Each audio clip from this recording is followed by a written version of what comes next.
उपासक इन बातों से नहीं बचता, वो अपने लक्ष्य से भ्रष्ट हो जाता है। इसलिए बहुत काम की बात है। पहला है, किसी भी सभा समिति संगोष्ठी में शामिल ना होना, जहां एक दूसरे की कटाक्ष हो रही हो, जहां एक दूसरे की निंदा की जा रही हो, जहां ये सब नहीं, इसमें नहीं फंसना। साधक को नहीं फंसना। भगवत प्राप्ति करने वाले साधक को सबसे पहले बचना है। आज आना वहां सभा है, आज वहां समिति है, वहां ऐसा संगोष्ठी है, इस विषय की चर्चा है, नहीं। सत्संग, एकांत सेवन, भगवत सेवा, सत्संग, इष्ट मिले और मन मिले, मिले भजन रस रीति, तहां निसंग कोहे मिलिए, तासों कीजिए प्रीति। कभी नहीं गए। कई तरह की हानियां हो जाती है, साधक बहिर्मुख हो जाता है। इसलिए साधक को कभी सभा में, समिति में, ऐसी जगह नहीं जाना चाहिए। मना कर रहे हैं। सभा समितियों में शामिल होना मानो अपनी साधना को नष्ट करना है। जो लक्ष्य प्राप्ति के लिए चलना चाहता है, सभा समिति संगोष्ठी, ये नहीं। एकांत सेवन, सत्संग सुना, अपरिचित जीवन, किसी से कोई परिचय नहीं। अखबार पढ़ना, समाचार देखना, ये उनके लिए सही है जो समाज सेवी हैं, जो समाज में विविध पदों में हैं। लेकिन जो भगवत प्राप्ति करना चाहता है, उस साधक के लिए ठीक नहीं। न समाचार पत्र पढ़ना और न समाचार सुनना, न समिति सभा में जाना, न किसी राजनीतिक या व्यवहारिक संगोष्ठी को सेवन करना, नहीं। हम सबके हृदय में विराजमान उस परमात्मा तत्व को जागृत करने के विषय में बोलते हैं। सबका हृदय मंदिर बने और सबके हृदय रूपी मंदिर में भगवान का प्रादुर्भाव, केवल उसकी चर्चा होती है। जिस प्रभाव से अनंत जन्मों से हम भटक रहे हैं, उस माया की मलिनता का नाश करके सच्चिदानंद प्रभु में स्थित होने की चर्चा होती है। बहुत चर्चाएं हो रही है। कम से कम एक चर्चा तो पकड़ो जिससे तुम्हारे हृदय मंदिर के पट खुले और तुम्हें साक्षात्कार हो जाए भगवान का। जब तक हृदय मंदिर में भगवान प्रकाशित नहीं होंगे, तब तक कुछ काम बनने वाला नहीं। तो सत्संग हृदय मंदिर के पट खोलता है, सत्संग ज्ञान चक्षु खोलता है, प्रेम नेत्र खोलता है। सभा समितियों में जाना, पक्ष विपक्ष की वार्ता करना, समाचार पत्र पढ़ना, समाचार देखना, इस साधक को छोड़ देना चाहिए। दूसरा, कोई भी मनुष्य तुम्हारे जीवन में विशेष अधिकार प्राप्त न कर पावे। कोई भी पूरी सृष्टि में विशेष अधिकार, अरे वो अपने हैं, तो फिर श्यामा श्याम तुम्हारे कैसे रहे? श्यामा श्याम तो तभी अपने माने जाएंगे जब कोई और अपना ना हो। मेरे तो गिरधर गोपाल दूसरो न कोई, सिद्ध महान प्रेम रस में डूबी हुई मीरा जी के वचन है। मेरे तो गिरधर गोपाल दूसरो न कोई। गोस्वामी तुलसीदास जी, एक भरोसो, एक बल, एक आस विश्वास, एक राम घनश्याम हित चातक तुलसीदास। किसी भी मनुष्य से विशेषता पूर्वक आपका संबंध ना होने पावे, स्थान विशेष में आसक्ति ना होने पावे, वस्तु विशेष में स्वाद ना आने पावे। भगवत प्राप्ति करना है तो दूसरी बात, सावधानी पूर्वक। कोई हमारा विशेष नहीं, कोई खास नहीं, कोई वस्तु व्यक्ति स्थान कोई विशेष हमारे नहीं। जहां राखो ता रहो, मान सुख रास है। जहां मेरे स्वामी जैसे रख रहे हैं वैसे रह रहा हूं। मेरा नहीं, मेरे स्वामी कहे जब चाहे तब हटा दे, जब चाहे तब रख ले, उनकी बात है। वस्तु जैसा चाहा वैसा भेज दिया, वैसा हम उसका सेवन कर रहे हैं। हमारे लिए कोई खास वस्तु नहीं, मेरे स्वामी ने भेजा इसलिए बात है।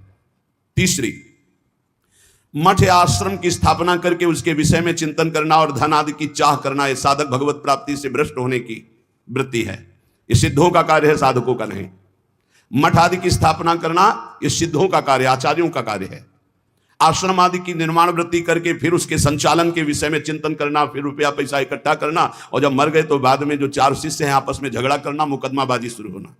बचो इससे। जैसे बने बनाए मंदिर हैं, बने बनाए जगह हैं, हमको वास मिल रहा है, वास कर रहे, हटा दिए जाएंगे, फिर फुटपाथ में बैठ जाएंगे, पर हमारा कोई चिंतन चुरा ले, ऐसा नहीं। हम ऐसा कुछ नहीं करेंगे जिससे हमारा चिंतन बंटवारा हो जाए। मेरे प्रभु हैं, वो थे, वो रहेंगे। उनके एक निमिष मात्र से अनंत ब्रह्मांडों का सृजन हो जाता है। वो जहां रखेंगे जैसे रखेंगे। जहां राखो तहां रहो, मान सुख रास है। उपासक इसको बैठा ले। स्थान विशेष में आ सकती नहीं, व्यक्ति विशेष में आ सकते नहीं, वस्तु विशेष में आ सकते नहीं। हमारे लिए ना कोई वस्तु विशेष है, ना स्थान विशेष है, ना व्यक्ति विशेष है। मठ और आश्रम आदि की स्थापना करके उसके चिंतन में डूबना, अपने मन को मानो दुर्गति का मार्ग चयन कर लेना। थोड़ा सा कड़वा लगेगा ये बात। हम कह रहे हैं सिद्धों का कार्य, साधकों का नहीं। साधकों को नहीं फंसना चाहिए।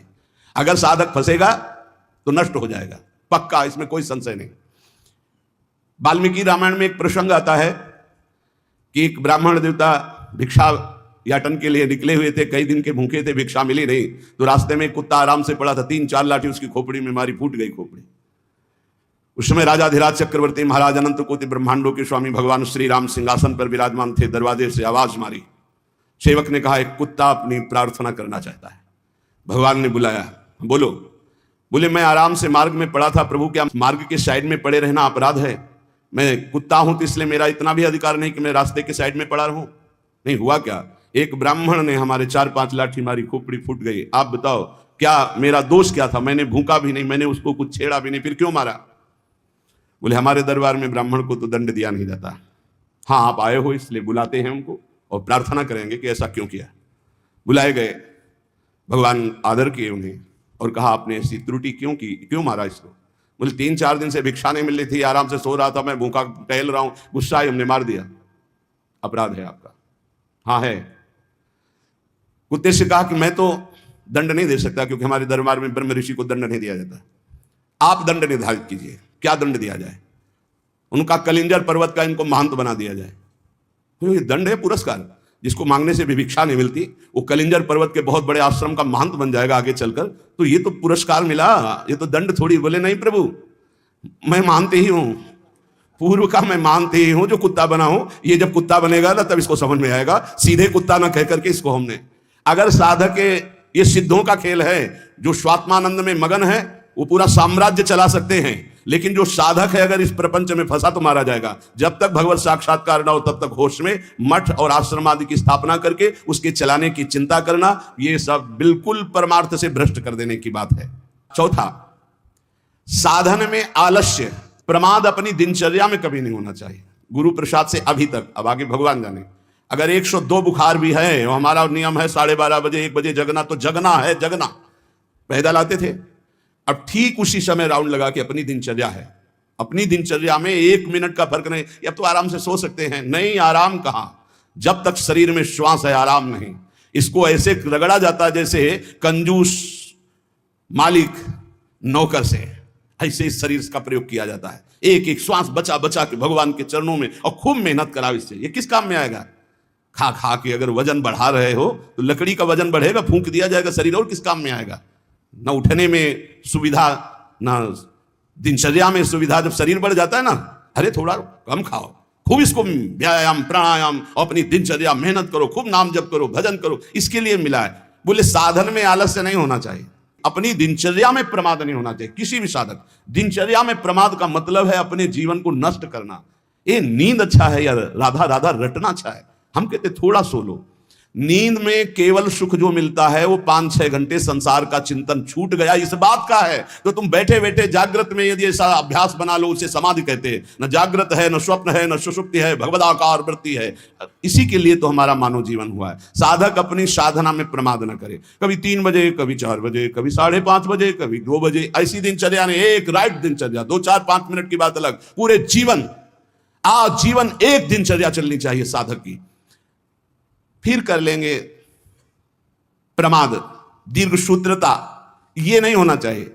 11 माला कहा है, आज 5 माला हुए, कोई कल 11 और 6, फिर कल जब 11 और 6 पूर्ति कर रहे तो 6वें पूरे, 11 फिर आगे कर, धीरे धीरे नियम ही खत्म हो गया, खत्म। हम कभी इस बात से राजी ना हो कि हमारा मन भजन के लिए आगे टालता है। जब हम दीक्षा देते हैं तो इतना जरूर कहते हैं कि 11 माला गुरु मंत्र के अधिक जपो तुम्हारे सौभाग्य का विषय पर। हमारा नियम 11 कम से कम प्रारंभिक स्थिति में, 12 पद कम से कम चतुरासी जी के पूरी पाठ कर जाओ, तुम्हारे अहो भाग्य, धन्य भाग। रो रो कर जब नाम पुकारते हैं तब कृपा होती है। पता नहीं कौन सी परिस्थिति ऐसा आ जाए कि लाद कर तुम्हें धाम से बाहर फेंक दिया जाए। हाँ, कोई रोग हो सकता है, कोई घटना घट सकती है, इसलिए सावधान। प्रमाद स्थिति नहीं, दीर्घ सूत्रता नहीं, अपने दिनचर्या में कोई फर्क नहीं पड़ना चाहिए। जिसकी दिनचर्या ठीक नहीं है, पूज्य सदगुरुदेव भगवान के वचन, साधु की पहचान उसकी दिनचर्या से होती है। जिसकी दिनचर्या राइट टाइम फिक्स चलती है, साधुता ठीक चल रही है। अगर दिनचर्या में व्यवधान, तो तुम्हारे जीवन में व्यवधान है, हटा दो, अपनी दिनचर्या में आओ। दिनचर्या ठीक होनी चाहिए। गुरुजनों के वचनों में, शास्त्र के वचनों में अविश्वास, अश्रद्धा या उपदेश दिए हुए कार्य के लिए निश्चय की कमी। आपको ऐसा करना है, हाँ हाँ कर लेंगे, नहीं वही करना है जो आज्ञा हो गई, बस सब बात बन जाएगी। 5वां, कोई तुमसे विजय प्राप्त करने आया है शास्त्रार्थ के लिए, पहले ही हाथ जोड़कर हार जाओ। अगर भगवत प्राप्ति करनी, परास्त करने की कोशिश मत करो। छठवां, अपने को संत मानना और दूसरों को दोष दर्शन करना, यह साधक का नाश कर देने वाला होता है। अपने को संत मानना, दूसरों को असंत मानना, मतलब पतन का रास्ता निश्चित कर लिया। आचार्य चरण कह रहे हैं, क्वा हम तुच्छा परम अधमा प्राण हो गर्ह कर्मा, कहा मैं तुच्छ अधम अपराध करने वाला। अपने को असंत और दूसरों को संत माने। सातवां, दूसरों के दोष देखना और उनको प्रकाशित कर देना, यह केवल गुरु की वृत्ति में होना चाहिए। वो अपने शिष्यों के दोष देखकर उसे प्रकाशित करके नष्ट कर दे। बकाया साधक को यह कभी वृत्ति नहीं रखनी चाहिए कि दूसरों के दोष देखकर और उनको प्रकट करना, चुगली करना।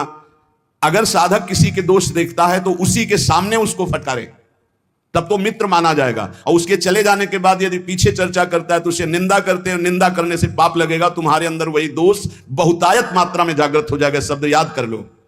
अगर किसी के प्रति तुम्हारा दोष दर्शन है तो उसी के सामने कहो उससे, ए भाई, हमने सत्संग में सुना है, ये जो तुम्हारी बात है ना, ये ठीक नहीं है, इसको सुधार कर लो, तो निंदा नहीं मानी जाएगी। वो चला गया, इसके बाद आप उसकी चर्चा करते हैं, अब ये पाप होगा। पर निंदा के कीर्त यावत नहीं कछुआत, मूर्ख पर्वत पाप को ले चल अपने साथ। आठवां, किसी भी मनुष्य का ना शरीर से अपमान, ना वाणी से अपमान और ना मन से उसके नाश का चिंतन। जो तुम्हारा अहित कर रहा है, तुम्हारी निंदा कर रहा है, तुम्हारा अपमान कर रहा है, तो तुम्हें लौट कर अपमान नहीं करना। यह सिद्धांत है भगवत प्राप्ति का। और मन से संकल्प नहीं बनाना कि भोगोगे, क्योंकि तुम भजन करते हो। अगर ऐसा सोचे तो वो भोगेगा जरूर, लेकिन तुम्हारा भजन भगवत प्राप्ति के योग्य नहीं रह जाएगा। नवां, पर चर्चा, बैठकर सदैव दूसरे के विषय की चर्चा। ये साधकों में कुछ दोष होते हैं, इसलिए इसका सुधार करना चाहिए। पर चर्चा, पर निंदा से साधक को बहुत बचना है। ये जबान बहुत दुष्ट है, इसको रोको, वाणी को रोको। वाणी एक अमोल है, जो कोई बोले जान, हे तराजू तौल के तब मुख बाहरान। और 10वां, सीरियल, नाटक, सिनेमा, नौटंकी, ये सब साधक नहीं। असत साहित्य नहीं पढ़ना, नहीं देखना, नहीं सुनना, बहुत बड़ा प्रभाव पड़ता है। इससे बहुत बड़ा प्रभाव पड़ता है, बहुत बड़ा प्रभाव पड़ता है। आपको अनजाने में पतन के मार्ग में आपको ले जाएगा। आपको सुनना है सत्संग तो सुनने वाला यंत्र रखिए। ये सुनने के लिए ये जो टच वाला मोबाइल है, बचो इससे, पक्की बात है। इसको हम बहुत प्रार्थना पूर्वक निवेदन करते हैं कि साधक जो घर से निकला है भगवत प्राप्ति के लिए, टच वाले मोबाइल से बचे। जहां भगवत प्राप्ति की लालसा से आपने वैराग्य लिया, वहां भोगों की लालसा पैदा कर देगा। जहां आप खोले मोबाइल तो आपके ऑप्शन ही ऑप्शन है, और मन कभी भगवत ऑप्शन सुनना चाहे तो बड़ा पवित्र मन होता है। हाँ, ये संसारिक बात है, इसमें क्या है, अच्छा इसमें क्या है, ढूंढते ढूंढते वहां पहुंच गए जहां नहीं पहुंचना चाहिए, और आपको नष्ट कर देगा। सत्संग सुनना है तो यंत्र रखो सत्संग सुनने का। अगर आपको सही माने में मोबाइल का ही प्रयोग करना है, बहुत जरूरी है, तो हम कहते हैं छोटा वाला मोबाइल रखो। लेकिन नहीं, स्मार्ट, बड़े स्मार्ट बने हो, माया से थोड़ी तुम्हारी स्मार्ट गिरी चलेगी। माया तुमसे ज्यादा स्मार्ट है, उसी स्मार्ट में फंसा देगी। स्मार्ट है तो कहते हैं उसे, स्मार्ट मोबाइल कहते हैं। हाँ, तुम्हारी स्मार्ट गिरी नहीं चलेगी माया के आगे। वो एक दृश्य दिखाकर, मछली के मैथुन को देखकर 100 भरी महात्मा जल में समाधिस्थ रहते थे, साधना भ्रष्ट हो गई। अजामिल लकड़ी लेने गया था, वैश्यागमन देख करके उसकी बुद्धि भ्रष्ट हो गई, उसी वैश्या में आसक्त हो गई। प्रार्थना है, बहुत बिना मोबाइल के नहीं चलता तो 1800 वाला ले लियो, 2000 का जो नहीं आता इतना बड़ा। भाई बहुत बात करनी, कहीं कोई तुम्हारा पदाधिकारी हो तो भाई देख लियो। नहीं तो हमें प्रार्थना करनी है साधकों से, स्मार्ट से बचो, बहुत स्मार्ट है वो, तुम्हें फंसा लेगा, भगवत मार्ग से गिरा देगा, पक्का गिरा देगा। मान लो, हम कह रहे हैं, लेकिन कोई नहीं मानने के लिए तैयार है। और किससे बात करनी, श्री जी के लिए स्मार्ट काम नहीं करेगा, वहां फोन बात होगी नहीं, वहां तो राधा नाम काम करेगा, राधा राधा राधा राधा राधा। हाँ, कुछ ऐसी आवश्यकताएं हैं जिनकी जरूरत है, क्योंकि बिना उसके काम नहीं चल सकता। तो हम कह रहे हैं जहां तक हो सके, और अगर किसी को बहुतायत की रखना है तो बहुत हिम्मत करो, कसम खा लो कि कभी हम और क्षेत्र में नहीं जाएंगे। बहुत बड़ा क्षेत्र है। आज कोई भी व्यक्ति हमको प्रायः ऐसा नहीं दिखाई देता जिसकी कनपटी में मोबाइल ना लगा हो। भगवान का यह बहुत विचित्र, कलयुग भगवान ने ये यंत्र चलाया है, बहुत विचित्र। ये भगवान की बहुत माया चली। तो कह रहे नाटक, सिनेमा, फिल्म, सीरियल, समाचार, बचो भाई। अगर भगवत प्राप्ति करना है तो थोड़ा सावधान हो जाओ। 11वां, शास्त्र विरुद्ध कोई भी आचरण ना हो, नहीं तो भय को प्राप्त हो जाओगे। बड़े शेर दिल होकर के भी तुम्हें गुलामी ऐसे की सहनी पड़ेगी जो तुम सोच नहीं सकते। अगर अशास्त्रीय थोड़ा भी कर्म हुआ तो वही तुम्हें रौंद देगा। एक छोटा सा, एक नीच प्रवृत्ति वाला तुम्हारे ऊपर शासन कर लेगा। हमारी बात को समझना, जो लिखा है, शास्त्र विरुद्ध कोई भी आचरण तुम्हारे शेर दिल को रौंद देगा। शेर दिल का मतलब समझते हो, साधु सिंहवत होता है, बिल्ली बना देगा, वही तुम्हें डाउन होना पड़ेगा, वही तुम्हारी हंसी उपहास, वही तुम्हारी निंदा हो जाएगी, अशास्त्रीय आचरण। 12वां, बड़ों के आने पर खड़े हो जाना चाहिए, नहीं तो प्राण शक्ति कमजोर होती है। अपने से पूज्य और बड़े जन आवे तो हाथ जोड़कर खड़े हो जाने से हमारी प्राण शक्ति मजबूत होती है। पक्का मानो, ये जो दिल कमजोर हो रहे हैं ना, इसका कारण खान पान व्यवहार अशास्त्रीय, ये जो सुबह 8-10 बजे तक सो रहे हैं, आयु नष्ट हो रही, ये जो नाना प्रकार के बाहरी भोजन कर रहे हैं, इनसे अपने यंत्र कमजोर हो रहे हैं, जो अशास्त्रीय कार्य हो रहे हैं उनसे जीवनी शक्ति नष्ट हो रही, प्राण शक्ति कमजोर हो रही। पक्का मानिए, आज प्रायः लोग ऐसा ही है कि 1-2 बजे रात्रि के सोते हैं और 8-10 बजे जगते हैं। हमारी प्रार्थना है भुवन भास्कर उदय हो रहे और आप सो रहे, तो आपकी श्री कीर्ति यश पवित्रता प्राण शक्ति जीवन शक्ति इन सब का नाश हो रहा है। अरे प्रातः काल भगवान उदय हो रहे हैं, हाथ जोड़कर प्रणाम मात्र कर लो, नार्घ देव तो प्रणाम तो कर लो, भुवन भास्कर पधारे सूर्य नारायण, लेकिन नहीं, 10-11 बजे तक सोते। प्रायः दिनचर्या बन रही, सही माने में 10 बजे सो जा, 11, 12, 1, 2 दिन में 1 घंटा विश्राम, जिसको दिन में विश्राम नहीं तो 9 बजे सो जाओ। 5 घंटे सो जाना बहुत होता है, 5 घंटे बहुत। अभ्यास योग युक्तेन, जैसा आप अभ्यास कर लो वैसा। आपने अभ्यास कर लिया 3 घंटे में, तो 24 घंटे में 3 घंटे में काम हो जाएगा। आप अभ्यास कर लो। अरे साधना एक बार सोने का समय दे दिया, इसके बाद बस फिर नींद नहीं आनी चाहिए, फिर नींद नहीं आनी चाहिए, हर समय ऐसे नींद। और 13वां, किसी भी वस्तु से या जीव से घृणा नहीं करनी। हमें प्रयोग नहीं करना, हमें घृणा नहीं करना किसी भी वस्तु से, किसी भी जीव से। सब भगवान की सृष्टि, हमारे लिए जो आदेश है हम उसका खान पान करेंगे, उसका पालन। हमें घृणा किसी से नहीं, किसी से नफरत नहीं है। ये घृणा नफरत ये भगवत मार्ग के पथिकों में नहीं होती।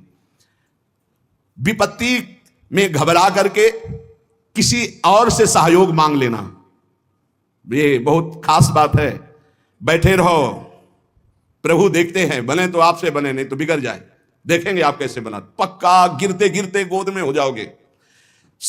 कई बार हमने अनुभव किया सेकंड का, अगर सेकंड की चूक हो जाती तो ऐसी घटना घट जाती है। सेकंड की चूक नहीं होने दी मेरे प्रभु ने, हमने कई बार देखा है। इसलिए भारी विपत्ति में घबरा कर किसी और का सहयोग लेना कभी ऐसा अनन्य भक्त के द्वारा नहीं होना चाहिए। अब क्या होगा? वही होगा जो प्यारे राम जी को भाएगा। और राम जी मंगलमय है, पक्का मंगल ही होगा, अमंगल नहीं हो सकता। भक्तों का सदैव ऐसा ही होता है। वही होगा जो हमारी प्रियालाल चाहते, वही होगा जो हमारे इष्ट चाहते। इष्ट मंगल भवन है, अमंगल हो नहीं सकता। भारी संपत्ति प्राप्त हो तो फूलना नहीं। अब तो वैसे सही बात देखो, जो भगवान का भजन करते हैं उनके लिए हर कोई वस्तु हर्ष वाली नहीं होती। किसी में हर्ष होता है, बहुत सी बढ़िया चीज मिल गई, बहुत सब, हर चीज नाशवान है। हर चीज, हर वस्तु, यहां जितना दुखालय मशाश्वतम नाशवान, यहां की कोई वस्तु हर्ष देने वाली है, सुख देने वाली है, प्रतिपल नष्ट हो रही। पर ज्ञान सही है नहीं है, इसलिए हम हर्षित हो जाते हैं कि हमको अमुक वस्तु मिल गई, अमुक व्यक्ति मिल गया, अमुक पदार्थ मिल गया। किसी भी कारणवश अकस्मात आपकी बात सिद्ध हो जाती है, जो आप कह दिए, तो आप उसके सिद्ध हो जाने पर जो आपने कहा, आपको दुख होना चाहिए। आपने जो चाहा वो हो गया, आपने जो मांगा वो हो गया, आपने जो कहा वो हो गया, तो आपको दुख मानना चाहिए। नहीं नहीं, ये अगर बात मेरे अंदर आ गई तो मैं भगवत प्राप्ति नहीं कर पाऊंगा, इस बात का दुख होना चाहिए।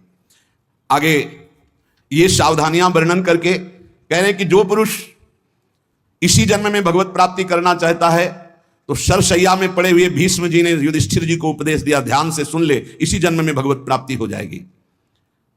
जो पुरुष इसी जन्म में भगवत प्राप्ति करना चाहता है, मनुष्य शरीरधारी, वो पहले आहार पर संयम करे, उसे सूक्ष्म करे, इतना कम ना करे कि भोजन का चिंतन हो, पर इतना भी ना करे कि डकार आवे। भगवत प्राप्ति करनी है तो ये बात पकड़ लो, हजारों जगह शास्त्रों में बात लिखी। मिता आहार, भिक्षान्नम औषधम, जैसे औषधि पाई जाती है ऐसे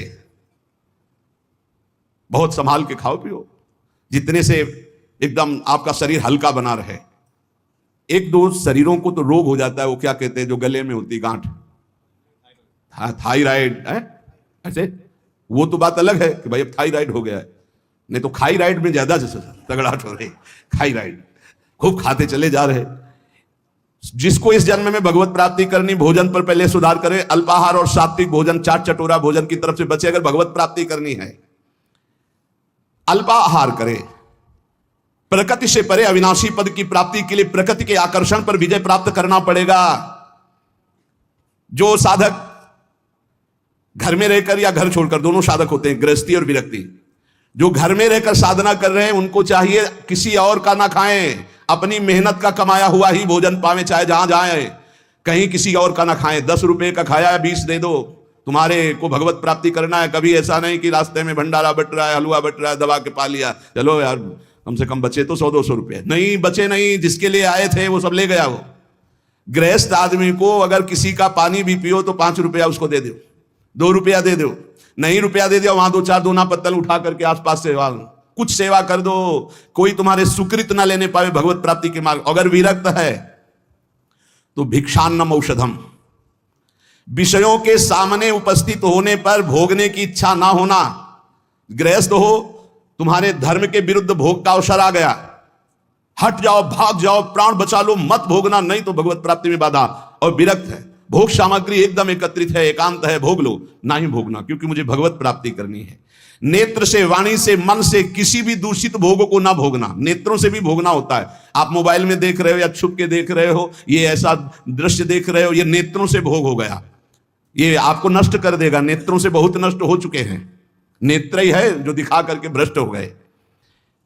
किसी के सामने ना, तो एकांत में नेत्र से भोग भोगना, वाणी से, मन से बिल्कुल दूषित वार्ता करना, दूषित संकल्प करना, दूषित दृश्य देखना है, भगवत प्राप्ति करना है तो चाहे गृहस्थ हो चाहे विरक्त, बचो इससे। किसी भी प्राणी से अतिवाद करना, बहुत बातें करना, मित्रता बना लेना, वैर कर लेना, यह सब नहीं। भगवत प्राप्ति के मार्ग में ये भीष्म पितामह जी उपदेश कर रहे हैं। किसी के सामने अभिमान भरा वचन बोलना, अभिमान भरी क्रिया करना, अभिमान भरी चेष्टा करना, जैसे अभिमान हो जाता है। अहंकार भरी बात, अहंकार भरी क्रिया, अहंकार भरी कोई चेष्टा ना करे। यदि तुम्हें कोई क्रोध दिला रहा है तो तुम क्रोध ना करके मीठे वचन से ही उत्तर दो। जब किसी के यहां भिक्षा मांगने जाओ तो वो तुम्हें आदर दे तो उस घर में मत बैठना। भीष्म पितामह जी का है ये उपदेश। यदि तुम्हें किसी कोई निमंत्रण दे तो कभी मत जाना। भगवत प्राप्ति करना है, ये विरक्त के लिए। अगर तुम्हें कोई आओ आज महाराज हमारे घर पाइए, कदापि मत पाना। निमंत्रण में कदापि मत पाना, ये भीष्म पितामह जी मना कर रहे हैं। और जब भिक्षा मांगने जाओ तो बहुत घरों से मत मांगो, कुछ नियम रखो। 4 घर 5 घर, मिले तो मिले, नहीं उपवास। अब ये नहीं कि पूरे गांव में टहली आए, नहीं, 5 घर 7 घर ऐसे नियम रखे जाते हैं कि हम सिर्फ 5 घरों में जाएंगे, मिले ना मिले। ये नहीं कि पूरे गांव में टहली आएगी, जब तक भरपेट के दोनों टाइम के लिए ना मिल जाए तो हम 50 घर मांग ली। ये भिक्षान्न नहीं, भिक्षान्न 5 घर या 7 घर। आवाज लगाई, नहीं मिला तो उपवास कर गए। निमंत्रण पाए हुए घर में कभी भिक्षा ना पाने जाए, ये भगवत है कोई रहस्य। मूर्ख पुरुष जब आप परमार्थ में चलते हैं, आपका उपहास उड़ाएंगे। हो सकता है वो आपका तिरस्कार भी कर दें, मारपीट भी कर दें। आप अपने हृदय में दुख ना मानने, हृदय में आनंदित रहें। कोई प्रारब्ध भोग का नाश हो रहा है और उसको डांटे नहीं, उसको मारे नहीं, उसके ऊपर चिल्लाए नहीं, वो तो निमित्त मात्र है। भगवान आपके प्रारब्ध का क्षय करा रहे हैं। यदि भगवत प्राप्ति करना, बहुत बार ये बातें आ गई है। आताताई पर भी कभी क्रोध करके उसे शाप ना दें। साप देने का मतलब है भजन का फल है। अगर भजन है, सच्चाई से चल रहे हो आप, अंदर से सोच ले बहुत सता लिया, अब तो भोगेगा, तो पक्का भोगेगा, इसमें कोई संशय नहीं। क्योंकि भजन एक अमोघ शक्ति है, जिधर जाएगी उधर। तो हमारा भजन मंगल के लिए कि अमंगल के लिए? तो कह रहे आताताई तुम्हें कितना भी सताए, तुम क्रोध करके उसे शाप आदि मत देना, कभी अंदर से बुरा मत चाहना। गृहस्थ के घर में जब धुआं निकलना बंद हो जाए, अब धुआं नहीं, गैस है, गैस के चूल्हा है तो धुआं का कोई ज्यादा काम ही नहीं। जब मूसल की आवाज आनी बंद हो जाए, भीष्म पितामह के समय मूसल से कूटा जाता था, अब तो मूसल से नहीं, तो मशीनों से है। और जब सब भोजन कर चुके तब विरक्त को भिक्षा मांगनी चाहिए, मतलब लगभग 2 बजे। भिक्षा मांगने के पश्चात किसी नदी के किनारे या किसी देवालय में एकांत में बैठकर भगवान को अर्पित कर उसे पाए। गृहस्थ अपने कमाई से पाए, अधिक भिक्षा मत ले। श्री पूज्य सदगुरुदेव भगवान ने कहा कि टुकड़ा या 1 रोटी, बहुत अगर नहीं मिला है 4-5 घरों में, और आखिरी घर में 2 रोटी मिल रही तो बस 2 रोटी, तीसरी रोटी हुई तो भिक्षा नहीं मानी जाएगी। ये सदगुरुदेव भगवान के मुख्य वचन। शुद्ध भिक्षा 1 टुकड़ा, आधी रोटी। बहुत ज्यादा हो गया तो 1 रोटी। अब पता चला कि 5 घरों का आखिरी घर है, उसमें 2 रोटी मिल रही, तो फिर उससे 2 रोटी ले ले, तीसरी रोटी नहीं होनी चाहिए। जो अधिक भिक्षा ले लेता है उसे भिक्षान्न नहीं कहते हैं। ना मिलने पर प्रसन्न मुद्रा में वैसे ही शांत भाव से भजन करता हुआ दूसरे दिन जब अपने समय भिक्षा में जाता है, फिर उसी समय जाए। एक बार जब कोई बैठाल करके द्वार पर सम्मान पूर्वक विनय पूर्वक भिक्षा दे तो उसी समय हट जाना चाहिए, उसकी भिक्षा नहीं लेनी चाहिए। आओ आओ महाराज, आपके तो दर्शन बड़े भाग्य से, ए लाओ कुर्सी बैठा लो, लाओ ए गरम गरम रोटी बनाओ बाबा, उठे हो चल दे। द्वार में अंदर नहीं जाना है, द्वार में ही खड़ा और असम्मान पूर्वक भिक्षा, ना किसी का आसन ग्रहण, ना किसी के मृदु वचन, ना किसी की स्तुति, ना कोई अर्थ। जब रोटी मांगने निकले किसी ने 10 रुपया दिया तो ऐसे कोई भिक्षुक है, भिखारी है इस बात के नहीं, केवल आचार्य आदेश प्राण पोषण के लिए अन्न, रोटी है तो दे, नहीं तो राधे श्याम चल दिया। सिंहवत व्यवहार, विविध प्रकार के व्यंजनों को न खाए। अरे भाई बहुत विचित्र। भगवान की प्राप्ति के मार्ग में सबसे ज्यादा इस रसेंद्री पर दृष्टि डालो। बहुत विचित्र खेल है, बहुत विचित्र, बहुत सावधान। अब आज का जो वातावरण है, बहुत भोजन के लिए बहुत आगे चलकर और अव्यवस्था हो जाएगी। कैसे भजन होगा, कैसे भजन होगा। भगवान को अर्पित करके दाल रोटी खाओ, खूब हरि के गुण गाओ। अगर इधर उधर खान पान करोगे तो हम पक्का कह सकते हैं भजन तो नहीं हो सकता है। भजन का नाटक भले आप कर लो, भजन का नाटक कर सकते हो। भीष्म पितामह जी कहते हैं कि जो विरक्त भाव से भगवान के मार्ग में चले हैं, वो किसी उजड़े हुए खंडहर में या देवालय में या वृक्ष के नीचे या किसी संत का बनाया हुआ स्थान उसमें वास कर रहे। स्वयं का कुछ नहीं होना चाहिए। अपने शरीर निर्वाह केवल करना है, बने बनाए बिलों में वास कर लिया, घर गृहस्थी के यहां नहीं। विरक्त को घर गृहस्थी के यहां शयन नहीं करना चाहिए। हम भ्रमण किए हैं, बड़े संतों का संग किए, तो हमने देखा कि गांव के बाहर स्कूल, मंदिर या किसी बट वृक्ष के नीचे या भगवान शंकर का छोटा मंदिर, वहां घरों में गृहस्थों के सैया पे शयन करोगे, खूब भजनानंदी बनोगे तो सिद्ध ही हो तो प्रणाम, नहीं साधक है तो चौपट हो जाएगा, क्योंकि परमाणु वहां है। वहां गृहस्थी के परमाणु, घर गृहस्थी में बस मधुकरी मांगियो बाहर।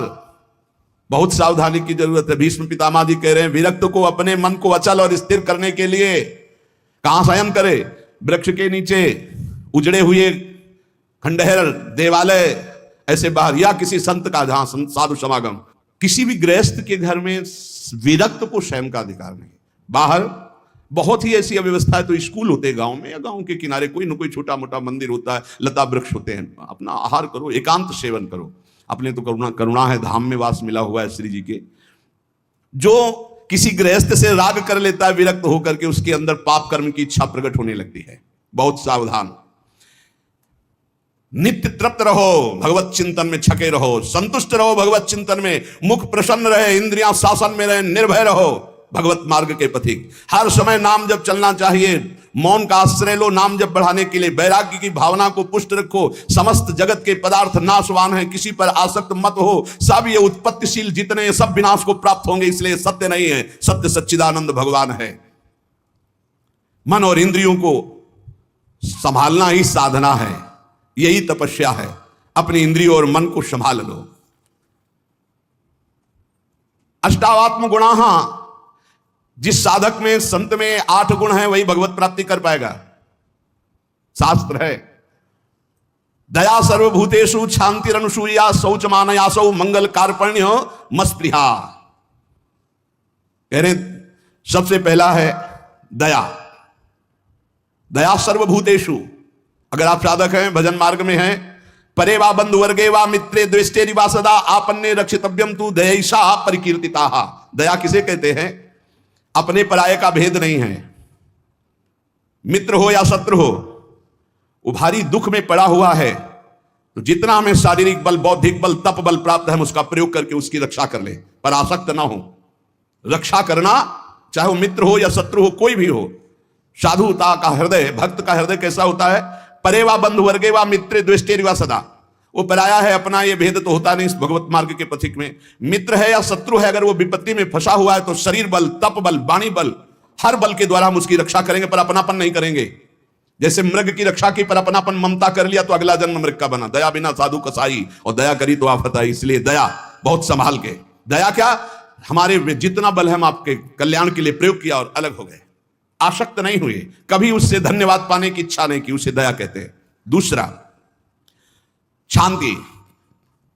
बाह्य चाध्यात्मिके चैव दुखे चोत्पादिते क्वचित न कुप्यति न वा हंति सा क्षमा परिकीर्तता। ये साधक के लक्षण, पहला दया, दूसरा ऐसा क्षमा कि कोई आपको शारीरिक या मानसिक पीड़ा पहुंचा रहा है, आपको क्रोध नहीं आना चाहिए, उसे ना मारना है, ना कड़वे वचन बोलने, ना संकल्प के द्वारा उसको नष्ट करना है। इसी का नाम शांति, इसी का नाम क्षमा है। जिसके अंदर दया है, शांति क्षमा है। ना गुणान गुणिनो हंति स्तौमि मंद गुणानपि नान्य दोषेषु रमते सानुसूया प्रकृतिता। गुणी के सद्गुणों का हनन अर्थात अपलाप न करना, किसी भी सद्गुणी में दोष ना निकालना, थोड़े गुण वाले प्राणियों को भी उत्साह बढ़ा देना भगवत मार्ग में, दूसरों के कभी दोषों पर दृष्टि डालकर उसे नीचा दिखाने के लिए न वर्णन करना, ये अनुसूया, इसे अनुसूया कहते हैं। दया, क्षमा, अनुसूया और अभक्ष परिहारश्च संसर्गश्चापि निर्गुणैः स्वधर्मैः च व्यवस्थानम शौचमें तत्प्रकीर्तितम। पवित्रता, शौच क्या, कभी भी अभक्ष पदार्थ ना खाना, जिसे शास्त्र निषेध करता है कभी जबान पर नहीं जाना चाहिए। प्याज, लहसुन, मांस, मदिरा, नाना प्रकार के सब नहीं पाना चाहिए। एक बोले दीक्षा लिए थे कि पत्नी तो दीक्षा नहीं ले, पर वो प्याज लहसुन बना के खाती हो, कहती हम कोई गुरु मंत्र थोड़ी लिए, अब हम क्या करें, फिर खाना ही पड़ता है। कैसे खाना पड़ता है? वो अपनी निष्ठा पे, तुम अपनी निष्ठा पे नहीं आ सकते। अपनी निष्ठा पे आना पड़ेगा, या वो बदले या तो तुम बदलो। तुम कंठी तिलक लेकर बदल गए कि तुम प्याज लहसुन खा रहे हो, पत्नी खा रही इसलिए नहीं भाई, दोनों हैं। एक ही जगह भोजन बनना है तो एक को तो सुधरना पड़ेगा। या तो फिर आप अपने लिए रोटी ले लीजिए और नमक से पा लीजिए। जय दिन आप नमक रोटी पाएंगे तय दिन उसका हृदय जलेगा और उसको सुधरना पड़ेगा, प्याज लहसुन छोड़ना पड़ेगा। लेकिन जो गुरुमंत्र लेकर के अभक्ष पदार्थ खाता है वो अपवित्र बुद्धि हो जाती है, भ्रष्ट बुद्धि हो जाती है। इसलिए बहुत सावधान। हमने कई बार प्रार्थना की कि प्याज लहसुन तमोगुणी है, वो भजन में बहुत बाधक है, इसलिए उसको कदापि नहीं पाना चाहिए। अभक्ष परिहारश्च, बासी भोजन, दूषित भोजन, ये अभक्ष जो पदार्थ बताया गया है उसे नहीं पाना चाहिए। दुर्गुण रहित प्राणियों का संसर्ग नहीं करना चाहिए। पवित्रता का मतलब केवल स्नान ही कर लेना नहीं है, अभक्ष पदार्थ नहीं खाना और कुसंग नहीं करना। कुसंग भी अपवित्रता है। और स्वधर्म में दृढ़ रहना, इसी को पवित्रता कहते हैं। पवित्र भोजन पाना, सत्संग करना और स्वधर्म में दृढ़ रहना सच्ची पवित्रता इसे कहते हैं। शरीरम पीड्यते येन शुशुभे नापि कर्मणा अत्यंतम तन्न कर्तव्य मनायासा च उच्यते। जो श्रेष्ठ भागवतिक कर्म के लिए अत्यंत कष्ट सहता है उसको अनायास तपस्या कहते हैं। भारी से भारी कष्ट को सहने के लिए तैयार है। बुखार है लेकिन हमें सत्संग में जाना है, शरीर पीड़ा में है लेकिन हमारी दिनचर्या है, हम प्रभु के दर्शन करेंगे जाके, हम सत्संग सुनेंगे जाके, हम अपने प्रभु की सेवा करेंगे, ऐसी होनी चाहिए। अनायास जो भगवत कृपा से तुम्हारे जीवन की पूर्ति के लिए आ जाए। प्रयास, विरक्त को प्रयास नहीं करना चाहिए, विरक्त को व्यापार नहीं करना चाहिए। विरक्त जो चाहे अनायासम। शरीरम पीड्यते येन शुशुभे नापि कर्मणा अत्यंतम तन्न कर्तव्य मनायासा च उच्यते। किसी भी तरह विरक्त भाव वाले को, गृहस्थ को मेहनत करके कमा के अपने पर शरीर का पोषण, और विरक्त को अनायासम आकाश वृत्ति या मधुकर वृत्ति, ऐसे भाव से व्यापार आदि करके बुद्धि भ्रष्ट हो जाएगी, हरि और गुरु से विपरीत बुद्धि चली जाएगी। अरे भाई तुम कितना कमा सकते हो? देनहार कोई और है, देत रहते दिन रैन, लोग भरम मुंह पे करे तासो नीचे नयन। अरे वो लक्ष्मीपति जैसे, अरे जो चाहिए नहीं हो हमारे को क्या, हम तो, हमें प्रभु चाहिए, फिर कैसे? बहुत सावधान, बहुत सावधान। कभी कभी गुरुजन संकोच करते हैं तो इशारा उनका समझना चाहिए, और जब वो प्रकट कह दे तो भूल जाओ। अगर कदम उसी मार्ग पर रखोगे तो बहुत दूर निकल जाओगे, बहुत फिसल जाओगे। अनंत जन्मों के बाद अवसर मिला है माया से मुक्त होने के लिए। दोस्तों, आप लोग जहाँ भी हो, भगवान आप लोगों के ऊपर अपनी कृपा बनाए रखें। आप लोग कुशल पूर्वक रहें। हमारे चैनल को सब्सक्राइब जरूर कर लीजिए, क्योंकि ऐसे ही आध्यात्मिक वीडियो आगे हम लाते रहेंगे और आप लोगों तक पहुँचाते रहेंगे। और जीवन में कभी भी अपने आप को अकेला मत समझना, क्योंकि भगवान हमेशा हमारे साथ रहते हैं। राधे राधे।